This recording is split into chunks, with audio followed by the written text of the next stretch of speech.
You're about to enter into a new world of knowledge, curiosities, and high strangeness. This is a podcast of Straight Up Strange Productions. You're listening to Mysteries and Monsters. I'm your host, Paul Bestel.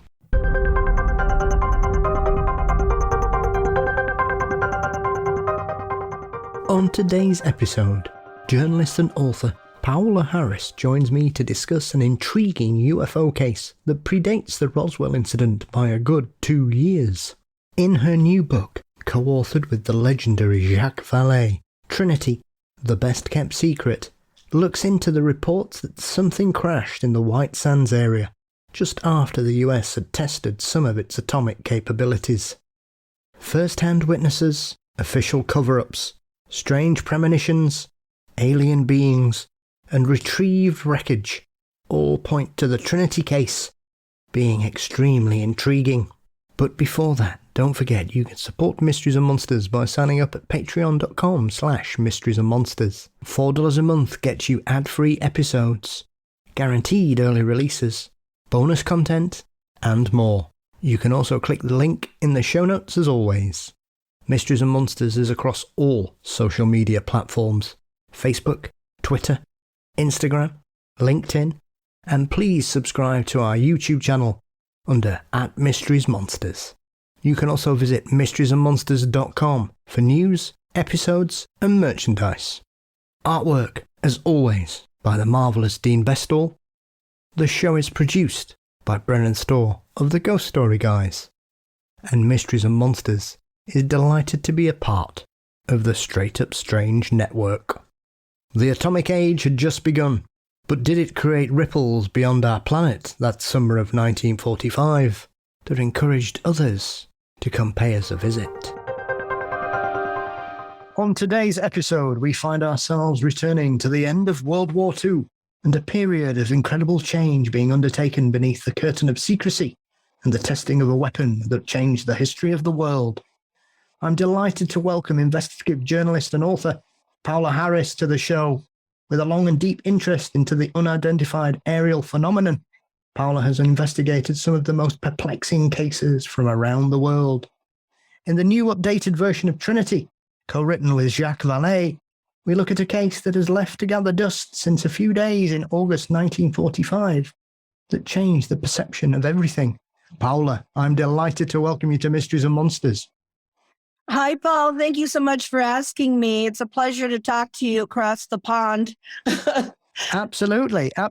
I'm delighted to finally get a chance to speak with you. As I was joking and pulling your leg before we started the interview proper, you're someone I've been aware of for a very long time, as I always like to keep an eye out for anybody that deals with this whole UAP, UFO, aerial phenomenon perception, and able to deal with cases outside of the normal scope of things. And obviously you've done a lot of work based in Central and South America, and obviously some of the publications that you've released in Italian and Europe as well. Yeah, the thing is that I am an investigative journalist. I want to say that first. I'm not a ufologist, so I'm not part of all that group.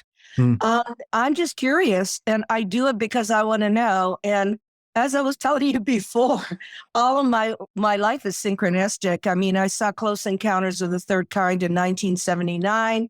I went to Evanston, Illinois, because I wanted to ask Dr. J. Allen Hynek, who's Blue Book scientist, if it was real, and so I didn't expect him to be there when I walked into the Center for UFO Studies, and there he was with his pipe, and he said to me, "Do you want to work with me?" Well, of course. I'm Italian. I was born in Italy, and so I was with him and did his Italian translations. And then he'd come down to Colorado, and I would drive him around. I became friends with the family.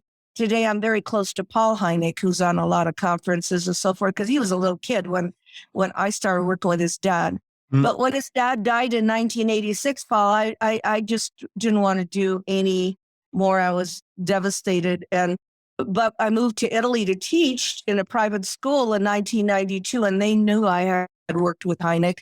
And of course, when you work with Hynek, it's real. He's a scientist. Little did I ever dream that I would meet Jacques Vallee, who is in the movie Close Encounters, who was represented in that movie, and that I would kind of end my career with Jacques Vallee. I start with Hynek, I end with Vallee. So it's too weird for me.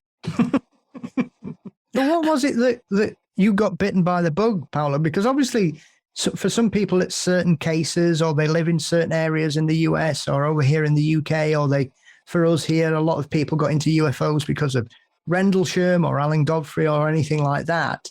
So for you, what was it that drew you to the subject in those early days that you fortuitously bumping into Mr. Hynek? Well, the thing is, when I saw the film, the last scene when Francois Truffaut plays Lacombe, has the interaction with the being, I started to cry. And I never seen you. I never dealt with UFOs. I was 32 years old back then. So I can figure out the math, how old I am now. But the thing is that I just really couldn't. It was so emotional, the contact. But then when I began working with Hynek, it was nuts and bolts. I mean, all I was doing was putting pins and maps and reporting to him nuts and bolts stuff. It wasn't until I went to Latin America that I had to digest the fact that there are beings inside these craft.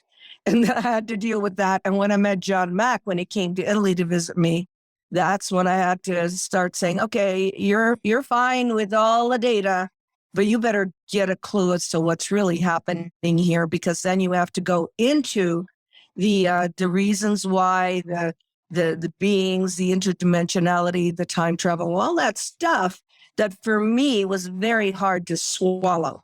It's not easy because they are concepts that I was not born with, that nobody taught me, and that are very unpopular. That's why there's so much ridicule around this. So it took a long time for me to graduate into the graduate school of studying this phenomenon, which I still call UFOs. Okay. I mean, you can change it anyway, or yeah, but and make it like the in thing, or the mode, or the latest flavor of ice cream. I always say, but it is unidentified flying objects, and some of them over the years have become identified. Yeah. And it's just fascinating. So I don't understand why everybody doesn't look into this. It is perplexing. I think, as I've said to other people involved in this particular subject, Paola, over the years, for me, as someone that's had a real interest in this subject for the best part of 40 years, I can't remember a period of time that it seems to be taken as seriously as it is, even though there's always still going to be ridicule out there from certain sections, regardless. Let's not pretend that doesn't go on anymore. It seems that it finally seems to be, as you've mentioned about the work you did with Hynek and others throughout your career, and obviously the scientific knowledge and experience that Jacques brings to the subject, that for a lot of people, it's finally seemed to have matured a little bit, that we've got to a point where we can seemingly have a proper conversation about this subject without the cliches being rolled out from certain naysayers, shall we say. You're very right, Paul. The thing, and my own kids said, Mom, it was in the New York Times, so you must be telling the truth. Right. So you're reading the New York Times to see that I didn't waste my life, It's like, so it's okay now, but that's not the real deal. I think, and I'm going to mention Timothy Good, people like Timothy Good and me and Jacques and Alan and so forth that are boots on the ground researchers. Like, I didn't do anything. I didn't personally go there and talk to the person. I don't do stuff on the phone or on the internet and so forth. For us, if you study it and start to connect a few dots, you can see what the picture is. And I really love Trinity. And I can start talking about this because Trinity shows it in the framework of a geopolitical situation of history. This is the latest cover of Trinity because we found a fourth witness, so I am going to show it to you. This is the revised version. It says that for people. And when I was in Italy, I read about these two little boys that had seen a controlled craft come in 1945. I read about it and thought, why are my colleagues going out there? They're alive. They know the people are alive. They know exactly where it crashed. And if you read the story, the 9-year-old went in there and pulled a piece off the wall. So we even have metal. It has 3 things that no other case has. But the thing that interested me the most was that it happened 1 month after the atomic bomb exploded in the Trinity site, the white sand site. And it is exactly, and we've been there now almost 9 years. It is exactly 13 miles away from that point. So whatever was flying around there was not on vacation. And whatever is flying around Maelstrom Air Force Base is not on vacation. And whatever is flying around Ukraine right now has decided to put some attention there. So I think what everybody's missing is, number one, the collaboration. And I'm so excited to work with someone like Jacques Vallee. I mean, he's very nuts and bolts science, but the collaboration of male and female and our views, and it's great.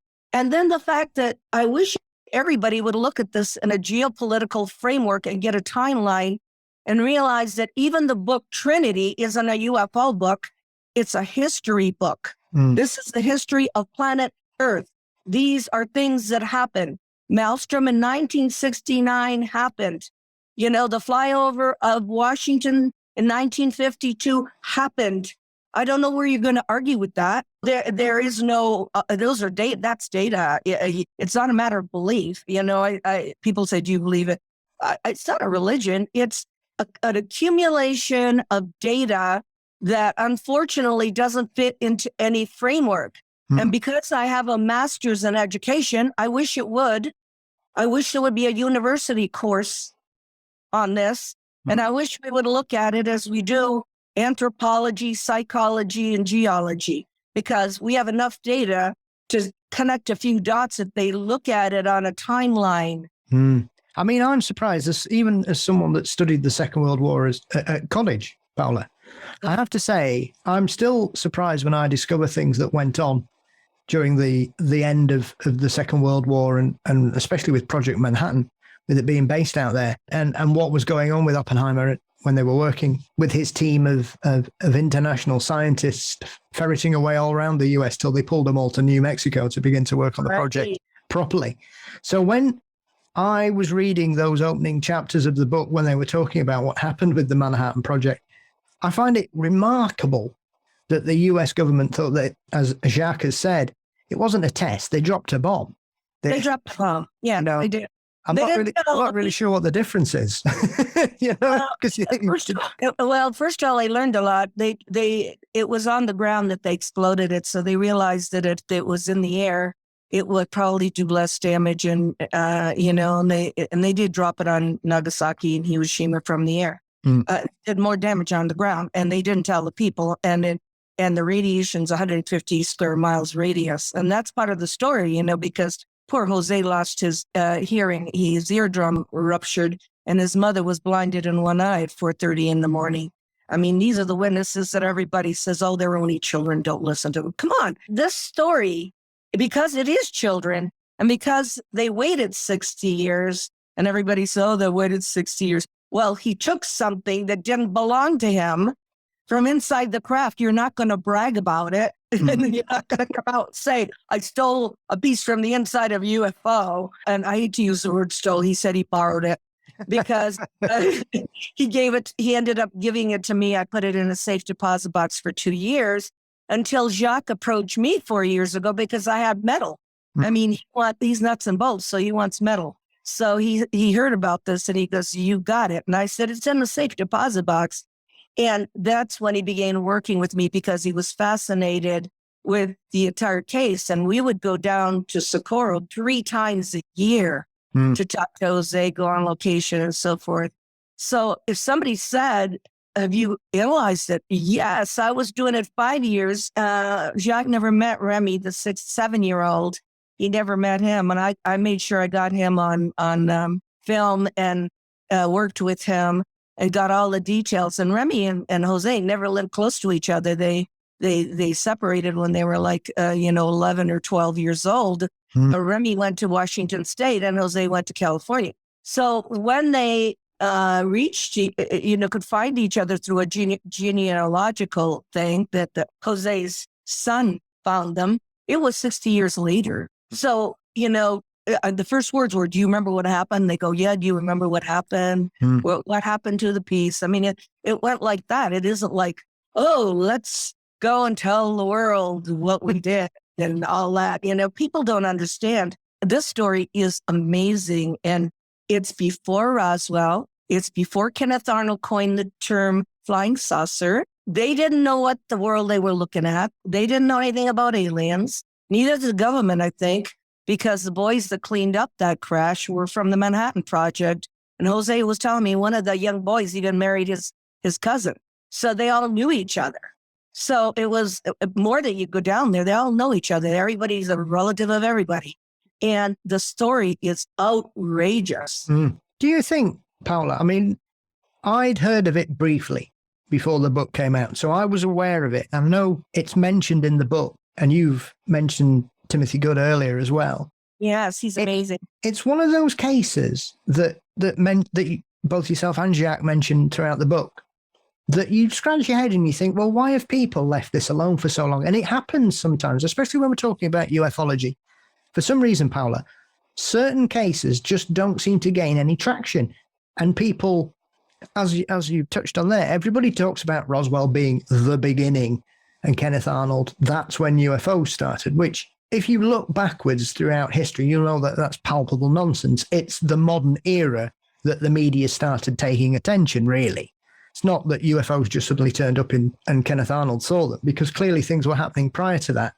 Trinity is one of those cases where we've had a monumental history-defining moment occur in the White Sands testing range that changes human history from the moment that bomb goes off. That's it. The world is never going to be the same again, whatever happens. So are you perplexed that people seem to have just completely left this alone for so long? Well, you're asking me a personal question, which I'm going to make a statement about. I'm not really enchanted with my field, because the reasoning behind a lot of the research is my field is, either attention or the selling of books or something. They don't want to just know. And the thing is that since I grew up with Hynek and Jacques Vallee, the conversations we have about ufology have nothing to do with our personal presence or notoriety or anything. We all just want to know. Yeah. And they're not going to jump on something that, in fact, we gave the book to all the greatest researchers and they didn't even bother to read it. So you think, and I knew those people, I brought them over to Italy to speak, and we gave the book over to them and they never even made comments on it. So how do you think I feel? I thought we were colleagues and they could take some of the stuff from the book and put it together. I believe in research getting together around a table and putting the pieces together. In our field, we do not do that. It's like people take ownership of the story and that's it. And it's money making or whatever. And I have only found certain people, like people from universities or in the case, because we talk about the Atomic Energy Commission, some of those scientists got hold of us. And those kinds of people were like mind blown about this story. Our own ufologists, I mean, we had some problems with people coming after us. And they did not support. If you name anybody in the field, they have not supported us or the book, their story. But I love speaking to an atomic energy scientist who talked about Dixie Lee being the governor of Washington State, because that's where Remy ended up. And because he was Hispanic, he helped get her elected, because he got her elected. So she calls him into the office and she says, okay, thank you very much. I'm going to let you see your file. Opens up the file in the Atomic Energy Commission. It's not in the Air Force, so don't go looking for it, because there was no Air Force then. Army, Air Force was together. It's not Blue Book. Blue Book didn't start then. So, she opens up the file and she says, thank you very much. Here's the, and nobody will ever see it, because the Atomic Energy Commission files are the biggest top secret ever. Yeah. And not even the president can look at them. So people will say, oh yeah, where's the book? I mean, people don't do their homework. They don't even know the Army Air Force broke off. So it was the Army Air Force together, and they had never seen anything like this in 1945, 1 month after the atomic bomb. So they don't know it's a UFO. It's avocado shaped with a little dome on it. They don't know what it is. And they don't have anybody with hazmat suits. So they're getting the same guys that were on the Manhattan Project, and they've got, you imagine, their Jeep and they're playing Western music. They don't even know what they got. And the boys, when they went up to it, had no frame of reference. They thought it was a plane that came down. They thought the little Homositos that were sashaying back and forth were children. They didn't know they don't know what aliens. I mean, there's nothing there. And you know what's so amazing, Paul, is that these beings communicated telepathically with Remy, who was 7, and Jose, who was 9. And Remy got a vision of people falling out of a skyscraper. And he told me about that. He said, of course, he never saw a skyscraper. I mean, he's in New Mexico. It's all flat desert. And so then I have to think. Okay, if I didn't happen on this story, if the son of the pilot hadn't called me and given me the names and addresses and telephone numbers of the 2 kids, what would have happened to this story? And then I thought, whoa, what happened to this story is that those beings knew Jacques and I were going to write a book about it. They knew we were going to make a statement about nuclear. They knew that Jacques was going to say that the Emperor of Japan had capitulated before we even threw those 2 bombs. And we did the 2 bombs as a test, but he had already surrendered, so you can't use that excuse. So this book is more history, Paul, than it is ufology. Yeah. I'm often surprised, Paola, that most people don't realize that when the atomic bomb program was started, that was going to be designed to be dropped in Europe. It was going to be dropped in Germany. Oh my God. And I think a lot of people just presume for some reason that the Manhattan Project was working on Japan, and it wasn't. Japan only ended up getting hit because they hadn't surrendered. Well, they had surrendered. That's the problem. When you read this book, they had already surrendered. Because Jacques is a historian, so Jacques read like all the books. The Japanese have the rights to our book right now, so I'd like to see what they say now. But I'm going, Jacques, are you sure you should have done this? But he basically, I know. The only time I've seen him become emotional and cry is almost when he describes the fact that the emperor did surrender, told his officers that it was over, and they went to their offices to commit hara-kiri. And that was before we dropped it. So I think they needed to know if it was going to work. They needed, in other words, what happened in White Sands, what wasn't a test, it was a real bomb, but it didn't affect anything the way that a bomb should affect something. It did affect in that all the people didn't know about it, and the cattle and the leukemia and everything like that happened after that. It was very bad. And I think there is a court case against the government for not letting them know. But how could they let them know? It was top secret. And Oppenheimer, who then had his security clearance taken away and everything, I think he was very emotional about what had happened, because if you see the actual plaque near when you go into White Sands there, into Trinity, it says, the beginning of the atomic age, I am death, the killer of worlds, plural.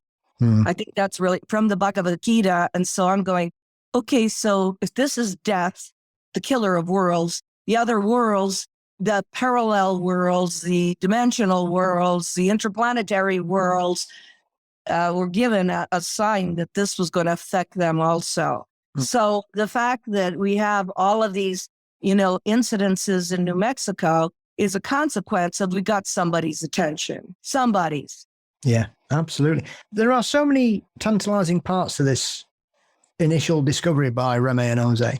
As you've referred to there, Paola, when you're talking about the psychic images that they were receiving, there's a lot of this story that doesn't really tally, as people will say. And as you've mentioned earlier, that why did they sit on it for 60 years, especially during the 90s, where ufology had a massive explosion in popularity, especially in the US. It was everywhere. Every show and cable network was running shows on UFOs and cases, and obviously Roswell was front and center for a lot of people throughout that. It would have been very easy for Remy or Jose to come forward and say, well, here's my story. I want a part of this. But they didn't, even in the light of it. They did. Jose couldn't, because he's the one that took the piece. He's not going to do that. Okay, but Remy went to Stanton Friedman, and Stanton said he put it in his grade file. See, these people, they don't go to the place. They don't see it. And he went to, I think, to some of the Roswell, who didn't want another case because Roswell is Mecca. Yeah. Remy did go to some people, and there's been criticism on that. He did. They didn't listen to him. So he let it go until, I told you my life is weird. I end up at the weirdest places, and I didn't think I'd be doing this case. I was hoping everybody else would get on it. And, and then I got the call from the son of the pilot that overflew. And then I said, I'm jumping on this. That I didn't care if it was going to become popular. This with me really happened. We have enough data. This really happened. I am a history teacher. I have a master's in education. You've got to know the facts. What are we going to hide a piece of the planet Earth, the history? This is a history of planet Earth. It is not a UFO story. And when the two boys had this interaction with the beings and the craft, it was the first time nobody knew what to do. So, and they said, where do they take it? Well, of course, Alamogordo, and of course it's in the atomic energy. And of course, that doesn't mean anything as far as proving it's real. When I was working with these two guys, they lived in different states. And after 60 years, they had the exact same story, and they had artifacts. And then I'm talking after I meet Jacques, and we're sitting on a porch with Jose, and he's going, well, my 7-year-old niece was in the house, and she played with the angel hair and trimmed the Christmas tree. I said, what? Can she talk about this? And Jose, yeah, I forgot to tell you, she was in the house. I was out of the house by then. So of course we're going to fly to Los Angeles, where Sabrina lives. And of course, Jacques and I and another high profile person were there questioning her. But there came a call to Sabrina. It said, Paola Harris will not come. We will take care of this. And so Sabrina called me and she said, are you still coming? I said, of course. And she's in the book. And here is this little girl who doesn't know about a crash, but she was told not to go to that area. And she went and she saw all the blackened mesquite and the blackened trees and everything where the crash was. She saw it. And they didn't have any toys then because they were poor. So they had these strips of metal that they would crunch up and it would go back to the same. And Jose didn't know that because he wasn't there then. He had gone to California. So I've got another witness. And then she's telling me, oh, well, Jose and Remy, they put all this beautiful fiber optics. She didn't call it fiber optics. She called it angel hair. In the back, it was all lit up. And we had no electricity. So she says, we put it on the Christmas trees and we gave it to the people because they saw it in the window. Now, if you don't think that's crazy. So later on, when I'm talking to Sabrina in February of this year, she said, well, who trimmed the Christmas tree is Faustino Myers. I said, so he saw the stuff that was strewn all over the crash site. And she said, yes. So Jacques went down with me to Socorro, and Faustino knew nothing about the book. He knew nothing about the crash. He knew nothing about anything. And that's the fourth witness in the revised book. Jacques sits with him and says, were you playing around with these filaments that were all lit up? And Faustino said, yes, we trimmed the Christmas tree. And then he said he would take pieces and put them down people's back because they were irritating. And I thought, he had no idea we did the book. He had no idea about the UFO. This is a man who just lives on a farm. And after 60 years, he and Sabrina connected because he was in the house at the time. So this is how you find witnesses. You have them keep talking and talking and talking. I don't want to find any more, though, Paul. I've had it. It's this data. It costs a lot of money to keep going down there, to question, to get the exact words. And that's why the book has exact words, or what people call transcripts, because none of this is Jacques and mine. We're just putting it together. One of the things that strikes me about the incident and the first sort of appearance of these creatures that the boys mentioned is Reme's description of them sliding, as though they'd seem to be, he doesn't seem to move, but they seem to go from one place to another, which I find really quite creepy, that they seem to be sort of moving through time and space without you sort of realizing it. Now, I've not heard of a witness having an encounter like this, Paola, that they seem to describe it as such a way, because it's such a an evocative word, sliding. Yeah, but Jose used the word sashaying, which is, I know. What do you mean they were sashaying? Sashaying is a dance move. He goes, yeah, he said they were sashaying and they were making high-pitched noises like a baby crying or like, this is what's so real. Or when you shoot a rabbit. Yeah. Now, if this didn't happen, why is he telling me the high-pitched sound is when you shoot a rabbit and it's dying? It's, and he wanted to go help him. And then Remy started to cry because he's younger and his eyes were burning because of the fire. And so because then Jose said, if I'd gone in there, you wouldn't see me today. So I can't guess what these beings were, but there's a possibility they were artificial intelligence clones. In 1945, they were sent by something to make a statement. They were sent because all of and there's Aztec and Corona, there are other crashes, between 1945, and let's make that a pin. It's real. It happened. They know what happened. We could see the marks on the ground. To 1948, there's all these incidents in New Mexico. And that is the area where a lot of the military were working with these projects. And of course, people say, well, why did they crash? First of all, the thunderstorms and the lightning storms are horrible. It's like nothing you've ever seen. I've been through those, and the lightning hits the ground. And I don't think that whatever crashed was counting on interacting with that. But whatever crashed, it was a controlled crash. And the only thing that flew off was the panel of the door, so that whatever was in there was the angel hair and the long strips of metal. And if you read the book, which is really interesting, the boys together only found a little square of it. And Remy told me he put it in his Prince Albert can, a tobacco can, because they were chewing tobacco. And then they fixed the windmill with it. And I thought, oh my God, we got to go to the windmill. I've got to pull up the windmill and find that piece that, 60 years had gone by and they had taken the windmill out and there was a swimming pool. And we did all the research on this, there was a swimming pool and it's dead, because if we could have pulled out the windmill and gotten the piece. Yeah. I mean, it's like detective work like you can't believe. It did make me chuckle that when they were talking about that. And you think, well, something was going on there, because that windmill, they were saying, and I don't know, I think he says to you, I don't know what you did to it, but it was still working for 60 years. Yeah. they could seal it, because I don't know what that stuff is. I mean, there was some of that in Roswell. I don't know what those long strips, I mean, we can't guess. This is coming from somewhere else. I don't like making a guess. And then the next thing that people say is, did you analyze peace? Well, Jacques has it. It's in Silicon Valley. It's in Stanford.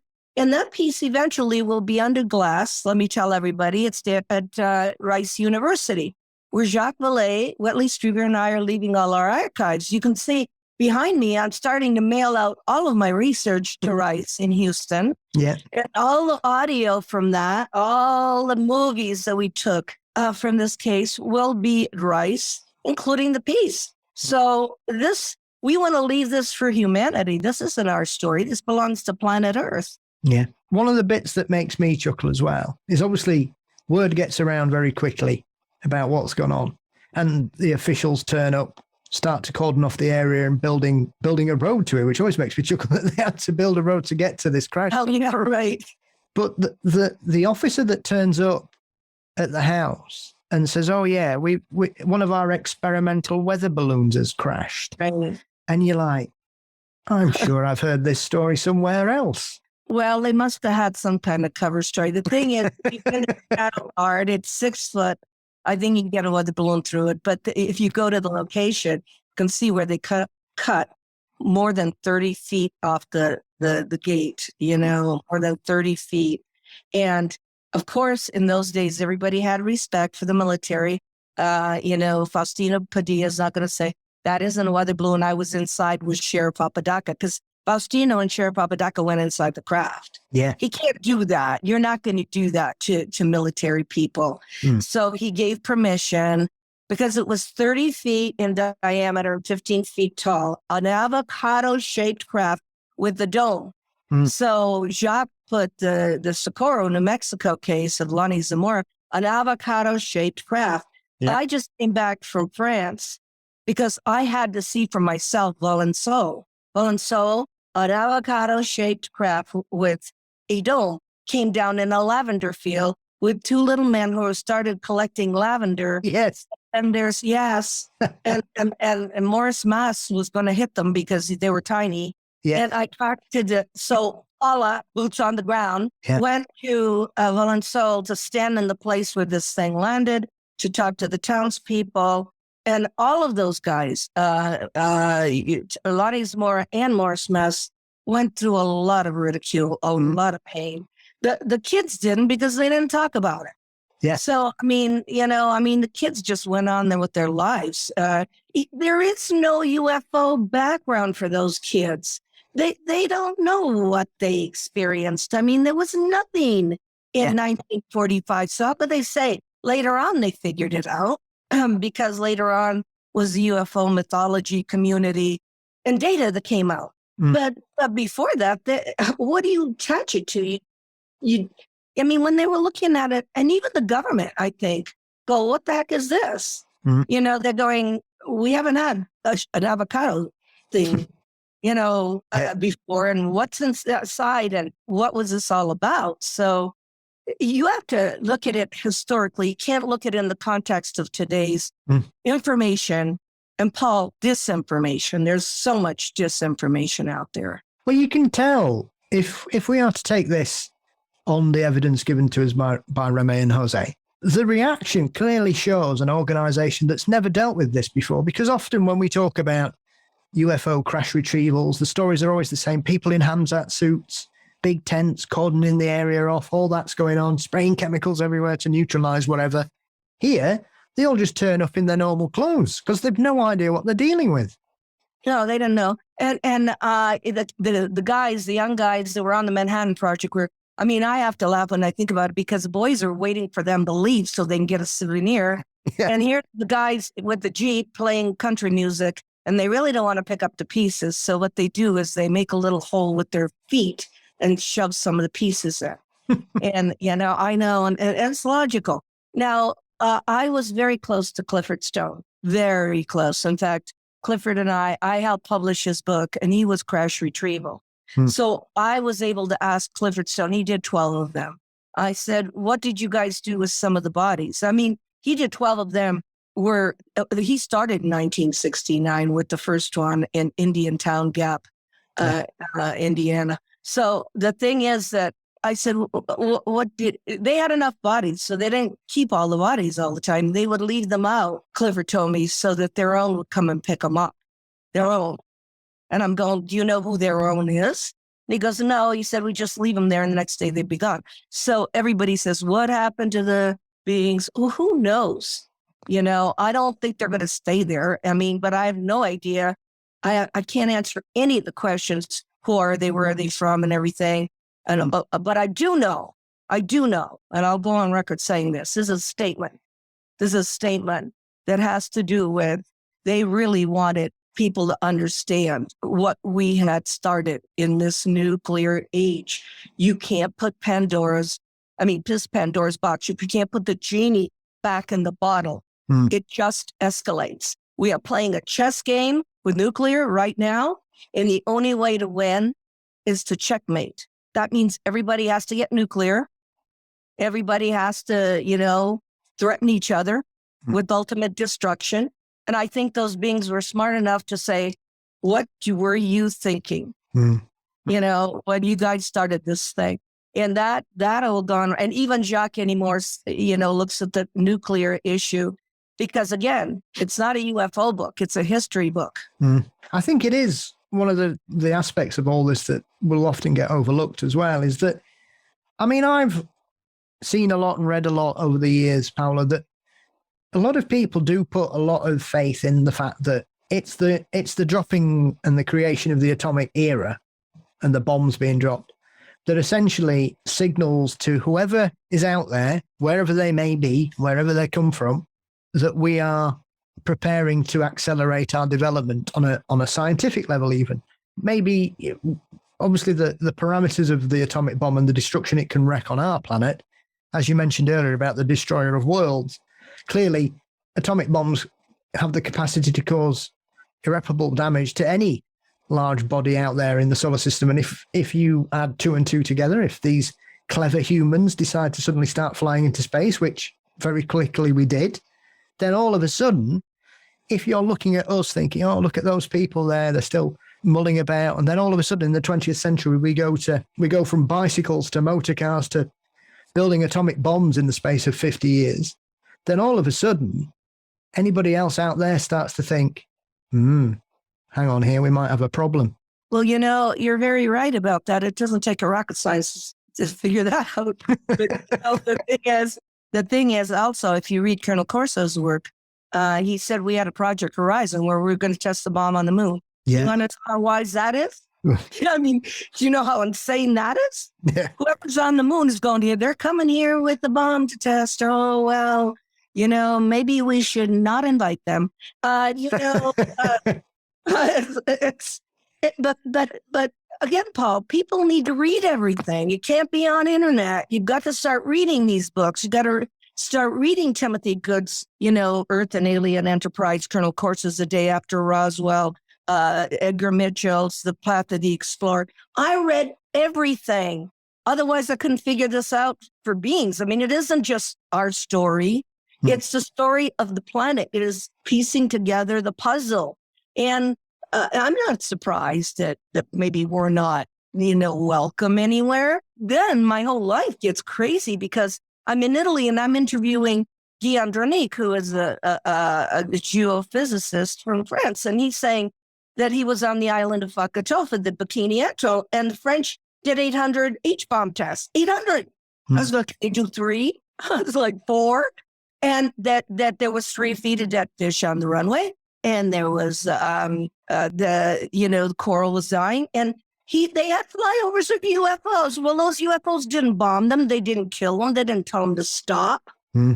But they did watch them. Yeah. And that's the only time my house was broken into in Rome. The film footage was taken. All the computers I was with a policeman doing the filming. His stuff was taken. Made it look like some kind of, I was on the 7th floor, so they must have jumped it over balconies. And I realized, the atomic bomb, we did H-bomb tests, which is 10 times the atomic bomb. So it's not just the atomic bomb, Paul, it's all of the stuff, the killing of the planet, the killing of the trees, the ecology, all of it. It's all of it that is, it's like warning. Are you people wanting to hang out very long on this planet? Are you people thinking that maybe you're going to live forever here? Because it isn't going to happen. You can't take care of your planet, and your thoughts of warfare constantly of not coming together is going to cause you problems. So all we can do is fly over. And people say, oh, well, they're a threat. Let's go to the government and get funds so we can shoot at them. Please. They would have done something in the Bikini Atoll. They would have done something way before now. What they're doing is, and this is, I guess, one of my last statements. You can ask me other questions, but my work from now on is to get out of the nuts and bolts stuff and to start working with raising consciousness. We need to wake up. If I can do anything with all the work I've done, with all the real data, to raise consciousness, that's where I want to be. And that's why I'm working mainly in Latin America. I'm working in Colombia, Chile. I'll be in Chile in January, in Argentina. And I've done a lot of work in Peru. And the real answers to the contact is there, because those people are just regular people. To them, it's normal to see UFO or interact with beings. And so my work from now on, I'm shifting over to consciousness raising work based on real data. Do you think it's surprising, touching on that point you raised there, Paola, that obviously in the 1950s, a lot of people who became obsessed or indoctrinated into UFOs and ufology at that point, a lot of them were spreading this message of universal peace and love and harmony and coming together and raising their spirituality and becoming more attuned to the world around them, and that we couldn't carry on in the way that we were, which is why the FBI and the CIA took a great deal of interest in a lot of contactees at that period, because in their opinion, they were communists trying to dissuade people from the atomic age and believing everything the American government was saying. So for me, I find it quite interesting that there seems to be this groundswell in the modern era of people once again kind of returning to this spiritual-based understanding of the world around us and knowing that we are at the precipice of a fundamental change if we're not already on that cusp of going too far. And whatever happens after this, we're never going to be able to save it. I love that you touched on this, Paul, because that's what I did. I went back to the future. I went back to the giant rock days. I went back to Adamski. By the way, thanks to Michel Zerger, who was a French researcher, we have a photo of Orthon because it was enlarged by René Olsen in the Netherlands. So we know Orthon landed in 1952 at Desert Center. We have his footprints, thanks to George Hunt Williamson. The message was the same. And Orthon said, you either stop this or you're going down the path of destruction. And then Adamski goes all over the world, gives lectures. And the ETs are with him. Some of those people were with him. And the thing is, we had Eugenio Siracusa on the island of Sicily with the very same message, with the very same people in the 1950s. The Giant Rock group, and I could do a whole lecture on this because I went and brought them all back to Giant Rock in 2014. And the last of the Giant Rock group was a guy named Robert Short, who said, when we had contact with these spacemen walking, and there were no grays until 1960s. So, when that happened, then you could put the whole world under fear and all we have is gray aliens all over internet. But in those days, Robert Short told me they were talking to him on crystal radio. I said, you're kidding. He goes, there was a frequency. He said we could talk to the beings that we had just met. And he said the FBI came and shut that down.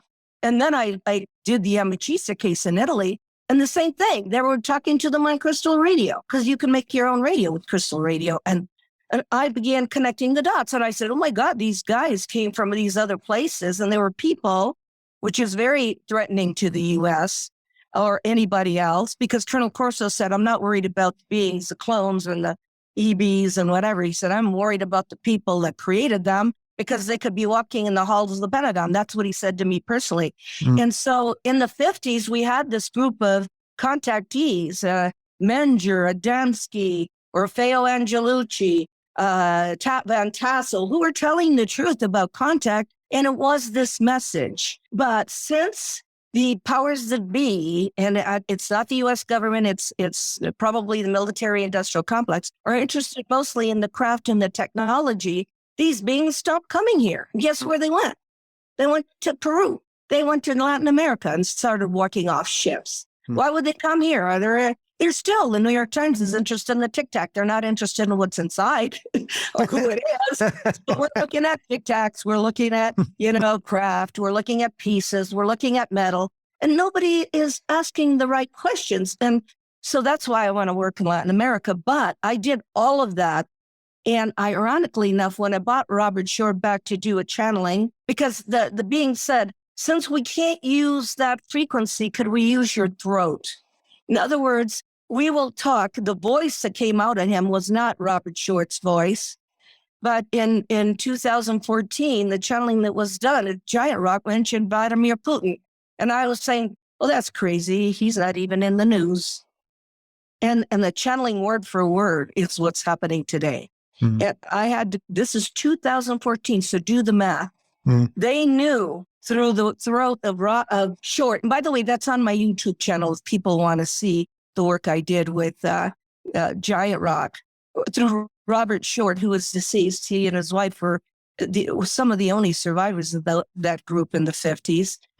They had met everybody. So have I done my homework? Yeah. Did I figure it out? Yeah. That we were warned, and whoever is coming here just gave up and went down to Latin America. And then we're stuck with the abduction, which I hate the word, the contact scenario. And it seems to me that it's ridiculous that 40 years, you can't get enough genetic material and you have to keep coming back. It's like, it's very, whoever's doing it. I think that we're stuck in ufology in a certain lane. We're never going to get out of it. It's either the craft, the technology, or, negative contact. I believe, and I will say this, that this planet and its inhabitants are the real problem. And I want to work to raise the consciousness. And I was very close to John Mack, very, very close. And his last words to me were, Paula, we have to accommodate our worldview to this reality, not them. And he said, we are the virus of the universe. And he was in my apartment in Rome, and I was his translator in Florence. So, I got to talk to the greats at Colonel Edgar Mitchell, who did not believe we were ready for contact. So many of these people. And so I'm just encouraging people to read this case, which is mind-blowing because we have the details, that it's a warning and that Jacques and I tried to do the best we could. I've always been very struck, especially in Chile, Paola, that they seem very open-minded about this particular subject. The government aren't hiding anything. They're very forthcoming. They're very open. They talk about sightings. They talk about radar responses and records that they've got. The pilots will talk about their own encounters. Do you find that it seems that the old allies, us, the US, Canada, France, they're all sort of still working on this old sort of Cold War veil of secrecy, whereas the sort of newer countries that have risen free from those shackles or were perhaps involved in the conflict as much during the Second World War, places like Chile, have a more open and honest opinion about this particular subject? First of all, not only Chile, but I also encourage people. In my Laughlin conference, we're going to be screening James Fox's movie on Virginia, and there was depression. You have to understand, if you're looking at this, that the Americans are the first one to come take everything, whether it's Latin America or Europe or anywhere. Yeah. So if they're the ones that are coming and taking the craft and taking the stuff and everything, it has to do with materials, and it has to do with military-industrial complex. And Chile doesn't have a military-industrial complex. It's back engineering anything. They basically are trying to figure out history, because the visitations of planet Earth start with the Mayans. It starts with the Aztecs, the Egyptians, and every other ancient cultures. It isn't like one day they all discover planet Earth. It's you have to study ancient cultures to do that. And Chile is open because Chile has nothing to lose. I mean, they're making anything. They don't, where the military-industrial complex is who's taken over. The government doesn't know anything. The president doesn't know anything. It's the military-industrial complex. You study what Richard Dolan says and the people that have done the work on that. It's about money. I mean, it's about back engineering. It's about who gets the most toys. It's about the technology. It's about war technology. And so if it's all about that, and it's not about who's inside, I mean, have you heard anybody even mention in the Tic Tac stuff in the New York Times, maybe we should look at who's piloting these things? No, that they wouldn't dare say anything like that because they shut it down right away. So as long as it stays on the technology and on science and on that, it's harmless. It's not going to change anything.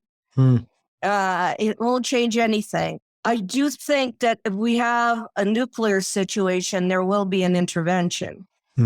But I don't want to get there. I don't want that. No. I agree. Why don't we do that? It's like, but you asked about Chile. They have no stake in not telling, but anything that happens there's Americans involved. I interviewed people on the Chile friendship case, the guys that were involved with the ETs, and the ETs came to their house. They were people. So 90% of all ETs are really ETs are people. And it gets confusing because they may be sitting in your restaurant.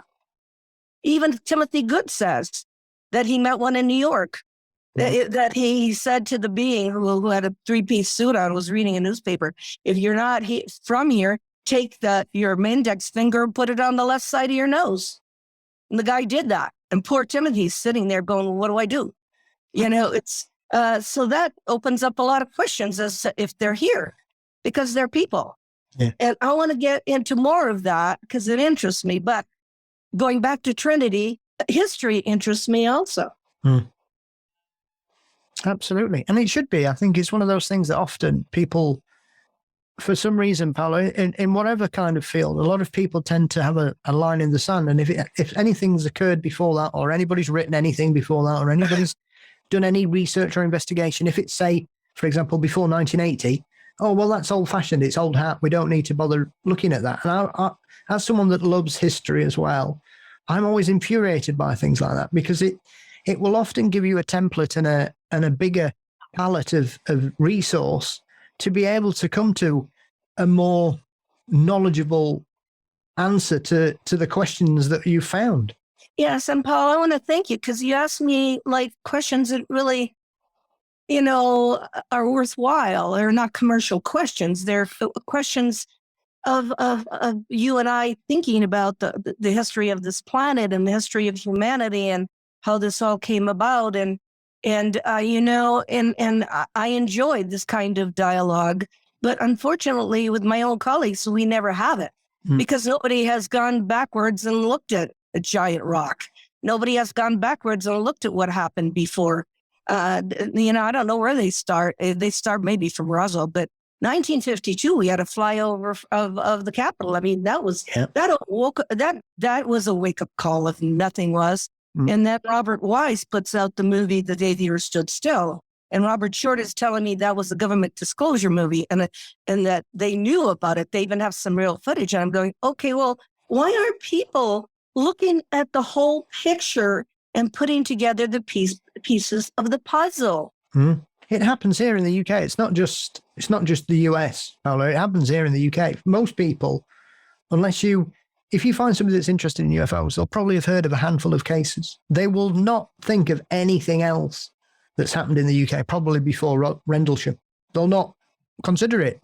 They'll think that's when it started, just after Close Encounters came out. So therefore, they try and tie an explanation to it. Whereas some of Britain's best cases happened in the 1970s. We've got the fabulous case from Wales at the school, which was seen by dozens of children. And that was written off as a council recycling van. So, so it's always been there, Paola, but some people just don't want to look at the information's there. Some people just don't want to look at it. Well, I'm very close to Steve LaPlume, who was, Rendlesham. He had his own sighting. It changed his life. It was shocking for him. And he's written a book called From a Rendlesham to Redemption. I helped him publish that book. I helped Clifford Stone publish his book. I helped Ricardo Gonzalez publish his book because I'm a book person. And Steve said that, because, it came out that the light was shown over his weapons storage area. I mean, these things are not on vacation. There's a reason for it, and you got to look at the Cold War. You have to look at the dates. You have to look at what's around there.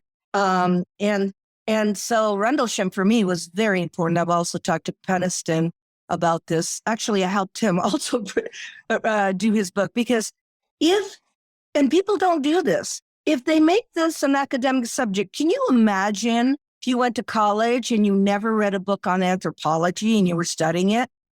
Or you read one book on anthropology and you got a degree?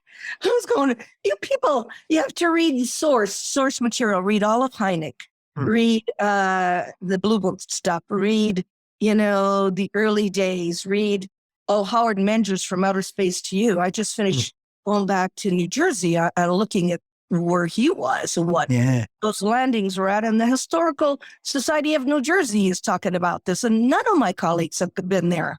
And I'm going, these things were landing. And there's movies and there's photos of Howard with his arms around the Venusians in his orchard. And I'm going, but, we don't want to go there because it's mostly abductions and, contact and all that kind of stuff. And I'm saying, no, it didn't start like that. So I love the fact that your questions are really good about history. I encourage people to start reading again, to get a library or start a reading group or reading, let's do 1 week, 1 day, 1 month, a month of a reading group and let's share our ideas. Because I'm convinced, Paul, if we do that, they know we're doing that. I mean, they go, the humans are interested. Yeah. The humans are interested. The humans are trying to put together the puzzle. Yeah. Well, I could keep picking your brains and throwing questions at you like that, Paola, but I know you're a very busy lady. So I know you've touched on it earlier on. Conferencing, you're still arranging your regular conference. Yeah. Well, want to tell me a little bit about that, please? Well, I'm trying to bring this information as an educator to the outside world. My conference is different. You'll see our red carpet be the Webb telescope. You won't see little gray alien statues or people wearing all that. Because I figure if there's any scientists walking by, I want them in there, and they're not going to walk in there if they see that stuff. So what I've had over the years is Uri Geller talking to Russell Targ about his being examined at Stanford. I've had people talking about quantum physics and how you can explain, telepathy. I've had Jacques Vallee talking artificial intelligence. This year, I have Regina Meredith talking about the new human. I have somebody who does incredible remote viewing work. I have the paranormal involved too, in Andrea Perron, and just incredible people that will talk about all of it. And it's not just about UFOs. So it's in Laughlin, Nevada, 1 hour from Las Vegas. It's 11/11, which, everybody remembers, to 11/13. And my company that will put out these videos, and by the way, Jaime Maussan's videos from Mexico are incredible. He showed us the UFOs coming in and out of volcanoes last year. Everybody gave him standing ovation. 2 hours of film footage. And my company is www.starworksusa.com. Starworks USA. We're not doing any streaming or anything, but the videos will be of this talk will be available online. And then this is the last one I'm doing. People, with what's happening with the economy, they're just not coming together anymore. So this will be the last Laughlin conference. So I wanted to tell you about that. I've made an effort to switch gears. I mean, I had all the giant rock people. I talked about that. I talked about Virginia. I talked about Southern. It's around Ricardo Gonzalez, who is from Peru. So we're showing James Fox's film, Virginia, plus our trip to Peru there. And it's the last one, www.starworksusa.com. So, Paola, thank you for your time today. Where can everybody follow your work and get hold of a copy of the book we've talked about today, Trinity, and anything else that they may want to track you down that you've been involved in? Well, Trinity's on Amazon in 4 different languages and also will be in Japanese. And for me, Paola, I'm ItalianHarris.com, talks about my personal work and what I've done and where I'm going from here. And I think my email is on there. Thank you so much for having this dialogue with me. It's been a lot of fun. I'll put my links into the show notes as I do every week for everybody, Paola. All right. So thank you again for your time today. It's been a real... All right. Thanks.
Bye.